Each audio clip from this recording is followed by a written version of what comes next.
yan, ng mga alagad ng batas, huwag tayong magtanga-tangahan. Ako yung matanda naman sa inyo, no? Huwag tayong magtanga-tangahan. Alam nyo naman yan di ba? Gumawa naman tayo ng di ba? Huwag tayong hugas bigas, di ba? Huwag tayong hugas bigas. Paglingkuran natin ang taong bayan. Di ba? Maglingkod tayo sa taong bayan, hindi doon sa bangag. Bangag yan di ba? Ikaw naman, para hindi ka laging tinutukso na bangag, patunayan mo. Di ba? Hindi yung palagi na lang party-party yung ginagawa mo. Mas mahirap pa yung mag-party-party. Di ba? Mas mahirap pa yung mga pinaggagawa nyo na di ba? Mahirap pa yun mas madali yung magpa-hair follicle drug testing. Tingnan mo, magpapaganyan ka, di ba? Total, mahilig naman din kayong magpa-bida-bida, di ba? Mahilig din naman kayong magpa-bida-bida. Di magpakita na kayo ng isang ganun lang, yan, gaganon-ganon ka lang, di ba? Di ba? Yan. Yan, di ba? Ganun lang naman yan, Hindi, kumbaga, walang pakita nyo na kayo alagad ng batas. Para naman tayong mga, di ba? Para, yan, sa ganyan lang, pakita nyo naman na talagang dapat kayong manungkulan dito sa ating bansa. Pagka may ganyan ba, di tapos ang boxing, di ba? Pakita na kayo, di ba? Magpakita na kayo na, bilang tugon sa panawagan ng sambayan ng Pilipino, ako, si Ferdinand Bongbong Marcos Jr., ay magpapa-examine ng aking bulbol o ng buhok sa kilikili o ng aking, di ba? Madaling sabihin, nagpapakulay kasi ako ng buhok kaya kontaminado. Di yung buhok mo sa kilikili. Hindi, naglalagay ako ng deodorant di yung bulbul mo. Di ba? Wag mo sabihin na naglalagay ka ng pakulay dyan sa bulbul mo. Dyan sa pubic hair mo. Pasintabi po, Di ba? So, yan. Tuloy kay Ana Marie Vinculado. Salamat sa mga pakulay. Yan, pakulay. Maraming salamat po sa mga pakulay. Mga pakulay pala. Ayan. Kaya Tom Green, maraming salamat po sa inyong pakulay. Ganon din kay Heine Balbuena. Maraming salamat din po sa inyong pakulay. Yan. Mula po kay Ed Pangcobila. Sabi ni FPRRD, yan daw ang paborito ng mga congressman na project kasi nakabaon, hindi nakikita, walang project yan. Ayun, maraming salamat po sa inyong pakulay. Ganon din kay Kera Banas, maraming salamat po sa inyong pakulay. Ganon din kay Joseph Umaga, maraming salamat po sa inyong pakulay. Yan. Ganon din po kay Manang Binang, maraming salamat po sa inyong pakulay. Yun po, yun po yung ating seryosong panawagan. Huwag po tayo dun sa makikipag-anuhan pa dun sa AI. Binabalik din sa atin ng taong bayan Di ba? Yung mga kagaya AI niya, ngayon, pinakitaan kayo ng litrato ninyo na ito daw ba, AI din. Di ba? Yun yung mahirap. From Linda Abwets, Lapsi, at Cherry Reyes, parang ang pin kasi nila, superior sila among the rest of the vloggers. Ang yayabang nila. Ay, sino po yun? Ayun po. Good evening po, Ma'am Linda Abwets, Lapsi. Yan. Yan po ang Ingat po. Ingat po palagi. God bless po. From Yamaguchi, Shirley. Yan. Sino may sabi pilikmata? Yan. Turquoise blue. Yun. Pilikmata raw. Yun. Pilikmata. Kasi meron ding yan yung pag binunot mo yan, meron parang yan, di ba? From Teresita Ramirez, FLM 544 HK. Nauna si Lapid Fire na nagbulgar, yung BBM na gumagamit ng droga, etc.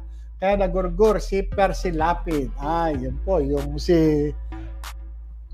Percy Lapid na ano po. Ayun, oh. Ayun nga po, no? Meron siyang sinasabi na ano po, no? Na itong si BBM ay nagpopulburon. Yan. Kaya yun daw yung isa doon sa yun yung isa doon sa mga sinasabi na dahilan. Ito hubang dahilan na ito na-update na ho ba ang DOJ? Mayroon na ho bang testigo na itong pagkakagurgur kay Percy Lapid may kaugnayan doon sa sinasabing paggamit ni yung pagbubulgar niya. Maganda po 'yan, magkaroon ng may mabagong development para ho kung sino man yung mga Paul guy na itinuturo na may kinalaman sa pagkamatay niya magkaroon naman ng hustisya. Yun po yung natin Naniniwala po karamihan sa amin, Sir JM, na totoo ang iyong sinasabi. From Ana Marie Vinculado. Maraming salamat po. Alam niyo po, hindi po natin mapiplease lahat ng tao talaga Kung sino po yung hayaan lang po natin sila kung sabihin nila na buhok sa ilong from turquoise blue. Buhok sa ilong. Ayun. Depende po doon sa siguro. Siguro.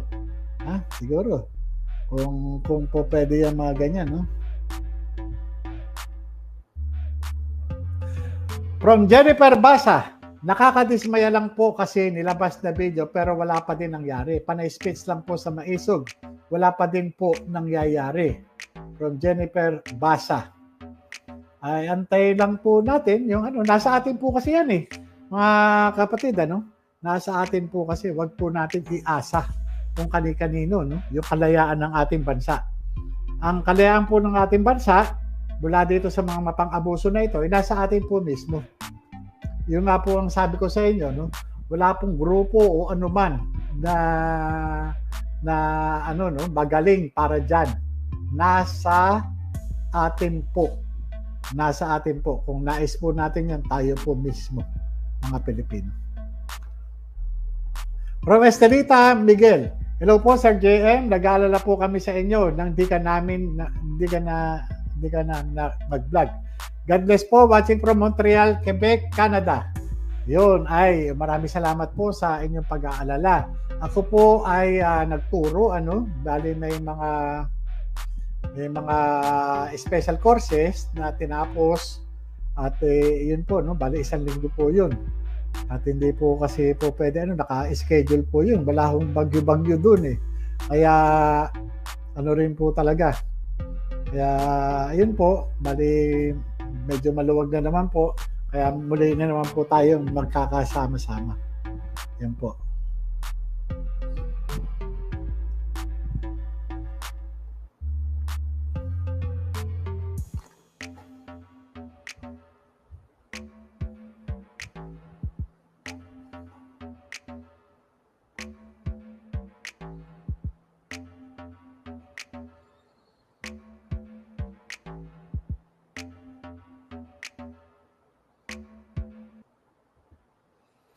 Yung pagtanggi niyang magpa-drug test, pag-amin na yun From turquoise blue. Yun. Yun Kaya, yung nga ang nabubuo talaga sa isip at paniwala ng mga tao na bakit ayaw mo? Bakit ayaw mo magpa-drug test? Bakit mas ka dun sa sinasabi nyo na ito AI, AI generated. Katulad itong mga litrato, yan, di ba? Ngayon, hindi mo na tuloy malaman kung ano ngayon ang totoo at ano ang fake, di ba? Ano ba ito? Di ba?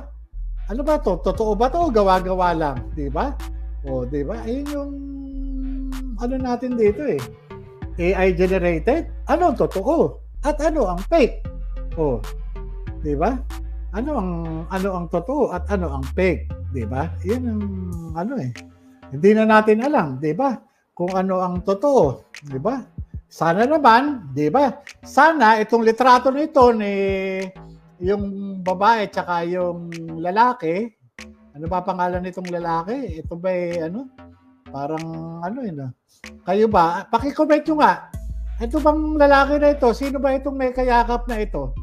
Sino ba itong lalaki na to? Paki-comment kung kilala nyo ba ito. Ako parang malabo yung mata ko eh. AI generated ba ito? Ha? Yung mga ganito bang datingan AI generated ba ito? May nag-comment. Ang dami. Ang sabi ng isa, we love Philippines, bistado si Abalos Los. Sabi ni Joey Gregorio, si Abalos. Ang sabi ni ESG Channel, si Boy Ngiwi. Diba? Ang sabi ni ni Honiber Vlog, Abalos yan. Ang sabi ni Annalyn Daposala, si Abalos yan. Diba? Yun eh. Pero, yan sana naman, sana, kaya nga, gagayahin natin yung sinasabi, wala, AI generated yan, tingnan mo, sukatin nga natin yung niya, tenga, di ba? Sukatin nga natin yung tenga kung tama ba, di ba? Tama ba yung tenga? Sukatin nga natin. Ako, mahirap talaga ito mga na to. Diba? Yan. May nagpahabol. Kay Manang Binang, maraming salamat sa inyong pakulay. Ganon din kay Lydia Amaresca. Maraming salamat po sa inyong pakulay. Yan. Ganon din kay Rebecca Dadibas. Maraming salamat po sa inyong pakulay. Yan yan yung ang daming nagko-comment talaga, talagang kumbaga sa yung sinasabi walang katotohanan at ito ito ay AI generated. Ito ba AI generated din ba ito?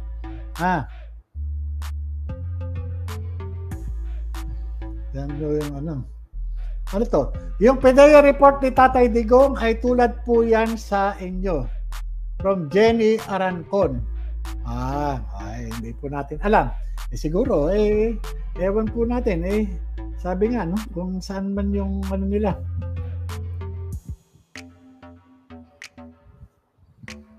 Yan.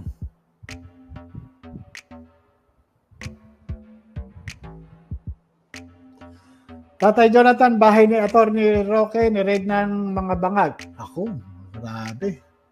Talagang ni-raid na.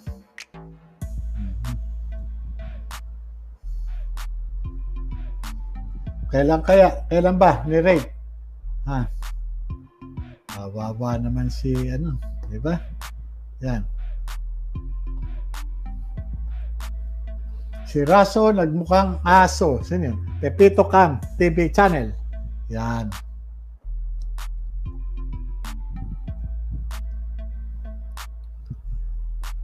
From Manang Binang, Brad JM, puti na itong pubic hair ko. Pwede po ba ito ipa-drug test? Lol. Pwede naman po. Wala naman po yan sa kulay. Kung natural na, kung namuti yan, ang pinag-uusapan po dyan, yung hair follicle, yung pinakadulo. Yun po yung, Yan po yan.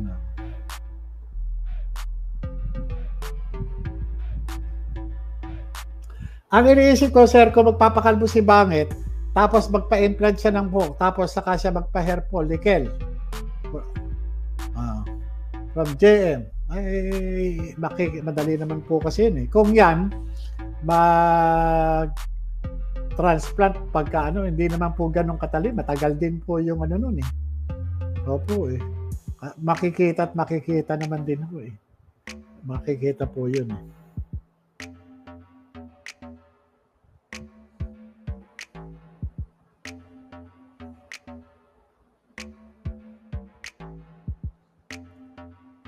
From Resty Cadiz. Para sa akin, Sir JM, opinion ko lang, ano totoong addict si BBM? Alam nyo kung bakit ayaw niya magpa-drug test. Lahat ng mga galaw niya ay positive sa taong addict kasi gumagamit din ako noon, matagal na. Ay, ganun po ba? O yun, kayo naman pala meron kayong personal experience. Yan, kaya meron kayong personal knowledge sa mga tao na nasa impluwensya ng ipinagbabawal na gamot. Opo. Yun po, siguro.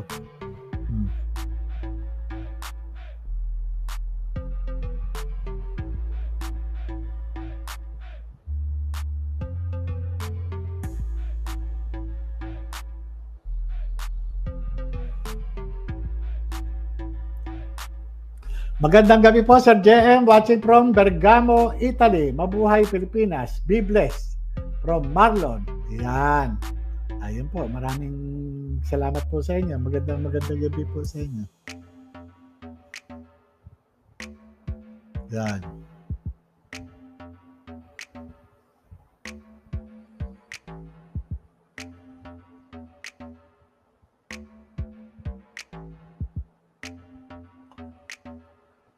From Gerald Calzado, Kuya JM, totoo ba na may iba pang shabu gas video ni Bangag, hindi lang isa? Ano masasabi mo?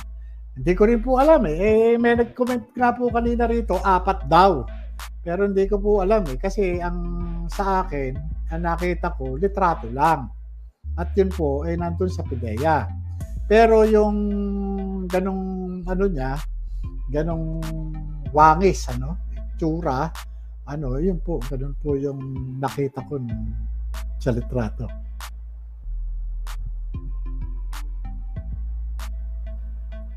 May video si Percy Lapid na may boses si Marcos Sr.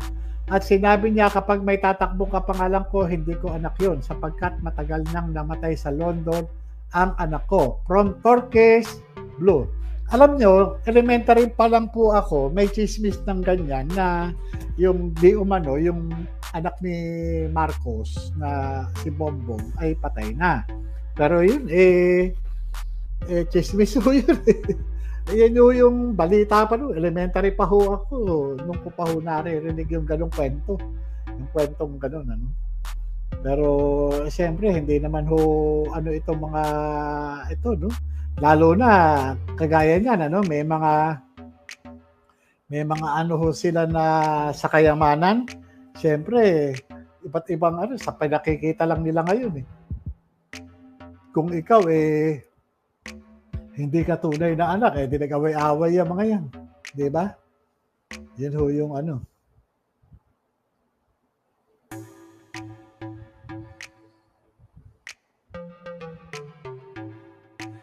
Correct po, Sir JM. Bakit nga di pa drug test para magkaalaman? Pero 100% kilos at gawa. Bangag talaga.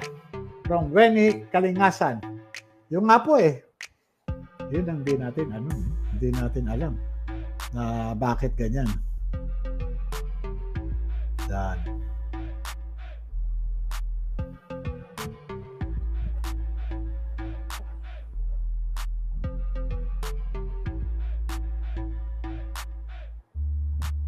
Si Abalos Los na isa ring iwi katulad sa presidente niya. From Josephine Gonzaga. Yan. Yan yung mga Yan. Yan. Isa pang liwi. Yan.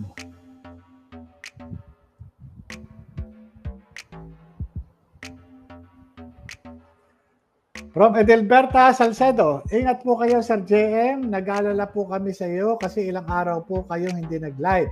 Nanaginip po kasi ako na may mga sundalo na pinasok bahay. Nagtanong nga po ako sa the 3rd floor. Ayun. Ay ako, maraming salamat po sa inyong pag-aalala. At ito naman po ang inyong lingkod. Ano pa rin naman po. Andito, nabisi lang po doon sa aking mga tinuturuan. Yun po kasi yung aking trabaho. Tuturo at yung aking meron po tayong consultancy, At yun po yung natin. At hindi naman ho kasi tayo po pwedeng mag-ano na lang, nandito lang sa at kumikilos po tayo. Ganun po yung natin.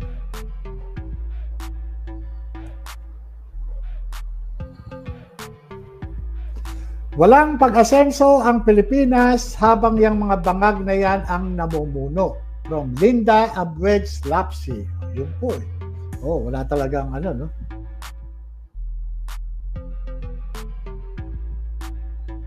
Sir JM, ingat po kayo palagi. Taga Batangas po kayo. Di magkababayan po tayo. From Christy B. Yan po. Kabayan. Ayun, kabayan.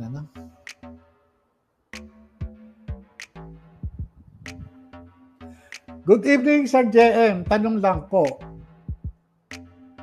1. Ang nakita mo ba na picture doon ay magkapareha sa lumabas na video ngayon? Ikalawa, ano po ang comments ng kumpare mo nang lumabas ang video, pati yung dating hepe mo?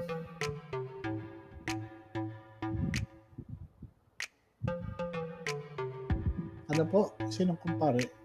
Yung Yung pong video, at saka yung litrato, pareho lang po. Yung kuha noong 2012, at saka yung video, pareho lang po yung itsura niya at yung ginagawa niya.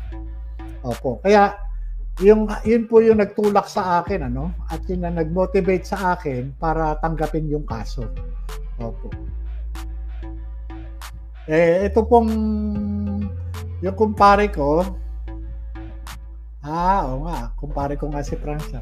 Ewan ko kay Francia. Hindi, alam niyo, kung ano man yung opinion niya, sa kanya na ho yun, sa kanya. Pero sa akin, yun yung ganun yung ginagawa niya.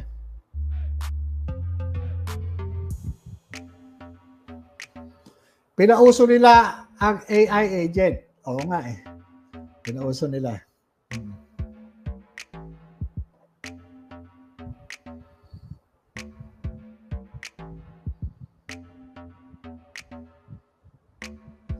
From Elenda Barola, si Abalos dapat na rin siguro isama sa hair follicle drug test. Dahil sabi niya, mapagmayag daw tayo. Kaya yun ang nakita ko. Nguya siya ng nguya kahit wala namang inunguya. Bakit kaya? Ayun. Pwede, maganda. Maganda yung yung suggestion nyo. Kaya nga, di ba, sabi ko nga, bakit di na lang iyayain yung kanyang boss, salit na pag-aanuhan pa na ito, AI, ganito, tapos lalabasan tuloy siya ng netizen ng litrato na may kayakap siyang babae. Yun, di ba? Ang pangit. Bakit hindi nilang yayayain yung kanyang boss, na magpa-hair follicle drug test para tapos na. Tahimik si Abalos sa picture niya. From Adila. Hindi. Malamang yan, magpapile ng ng demanda. Magpapile ng ng cyber libel yan. Si Abalos. Magpapile ng cyber libel. Yan. Doon sa na yan. From Honjeber Vlog. Sir, sa palagay niyo po ba nag-ngiwi-ngiwi din si Abalos? Meron nagpolvo din ba siya tapos full support siya sa PEC yung tainga ni BBM? From Honjeber Vlog. Posible. Alam nyo, yung pag-ngiwi-ngiwi sa akin, kung ako tatanungin nyo, hindi ako nagbabase kasi sa ganun Ang ko palagi is yung yung chemistry report. Opo, pagka ganun. Mga ganyan, ngiwi-ngiwi. Baka mamaya, lang yan, mannerism, di ba? Mannerism o kung ano man. Sa atin, mag-ano po tayo doon sa, scientific method. Yun yung chemistry report na ito mag-exam siya na para malaman kung siya negative doon sa presence ng ano no ng dangerous drugs.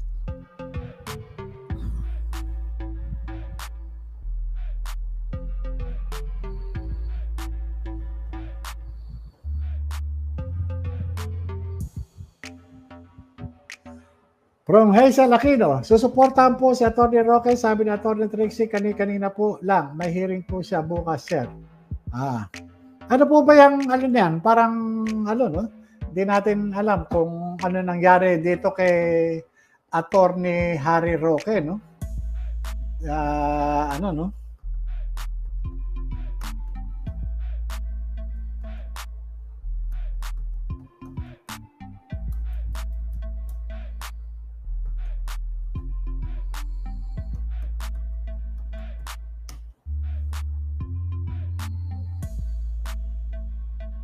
Ano ho ba yung sinasabi na ano?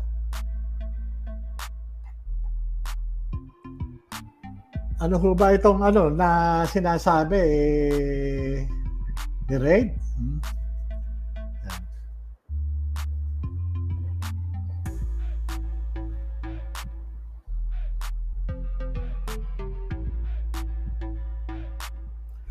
From twigs, dapat kilikili or pubes kasi baka sa head, hair, lagyan yan ng peking buhok at yun ang mabulot. Ano po? Bali po, alam niyo po yung ano no, yung mga medical technologies ano or yung mga ano no, magpo-process niyan o magkukuha ng specimen, siguro naman alam nila kung ano yung ano no. At kukuha lang ng ano yan, yung pagkuha ng specimen, siyempre kahit papano, pagka ganyan, lalo na televised, ano? Siyempre, napaka-significant yan. Ano? Napaka-significant yan. At siyempre, tututukan ng camera yan. Ganun. Ang kukunin talaga yung roots. Kaya, yun po yung ano.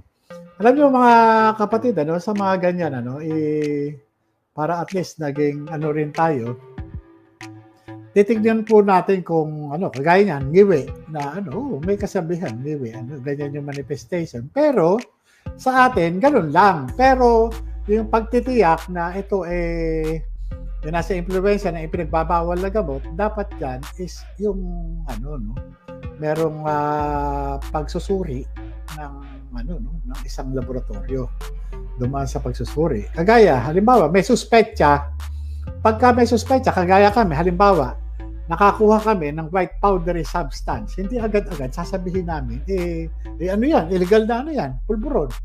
Isasabit po namin yan ano, suspected. Sasabit po namin yung specimen na yan doon sa laboratory service. Diba? Para doon sa qualitative nung substance na yun. Kung ito may presence ng kahit na anong illegal na pulburon.